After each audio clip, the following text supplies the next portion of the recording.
This poem, this monologue was inspired by giving birth during a pandemic and giving birth during an uprising. I gave birth to my third child at the end of June of this year.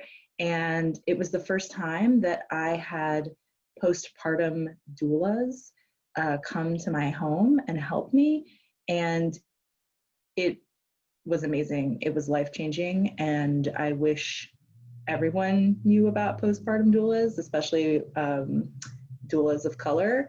I had a Mexican American doula, a Korean American doula, and they just took such good care of me. And I just wanted to honor that experience and honor them, and also just let other folks know, like let other pregnant folks, birthing folks know that you deserve all of the comfort and luxury in the world, especially after giving birth.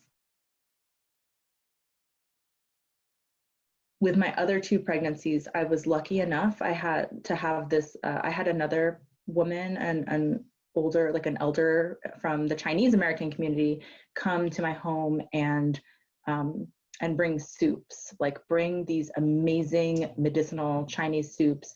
And so then when I moved from Virginia to California, I was looking for something like that. I was like, I know I need care in the form of food. But then talking to more birth workers, and like as I got more involved in birth work in Southern California specifically, I realized that it's really like a whole other, like it's so much more inclusive than like just what's being put into your body. It's also like what's going on outside of your body. And you know, because like I've taken baths before, like I have had massages before, but this was different. And so once a week for 6 weeks after I gave birth, these doulas would come to my home and they would just take care of me for like several hours. And I feel like in the process of being taken care of, I was also absorbing these lessons. Like my body was just so eager to know, what does this massage feel like? Like, what does it feel like to be slapped with herbs and like have the oil, you know, like sink into your skin, and to like be in a bath, you know, full of this like rich brown red water, you know. And especially like when, you know, when you're so sore, when like you still have like, you know, birth, it's messy, like blood and milk and everything like coming out of you, like you were just so open to the world. And they taught me how to manage that openness and then how to close it back up.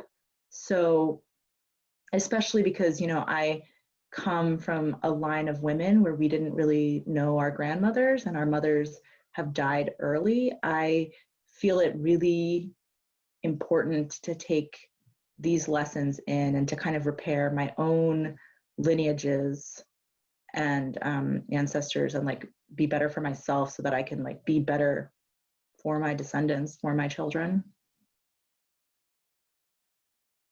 So I am Filipino and Romanian, and when I moved to Southern California, I took this class with a Filipina herbalist. And I think that kind of set me on the track to learning more about herbs, to learning more about like holistic and traditional medicine and the medicine of my ancestors, both Asian and European, but then also like from the people whose land that I live on.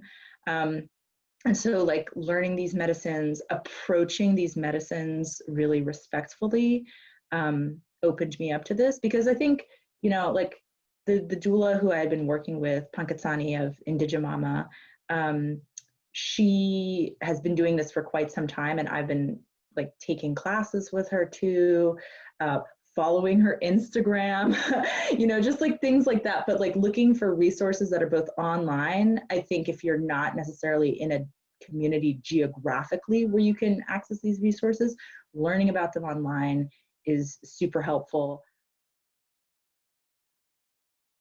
for the folks around the mother, yeah, because it really is about like supporting the family as well. Like for me, it was helpful to know that, you know, my partner was fine. It was helpful for me to know that my other older kids were fine. And it's kind of like this family unit.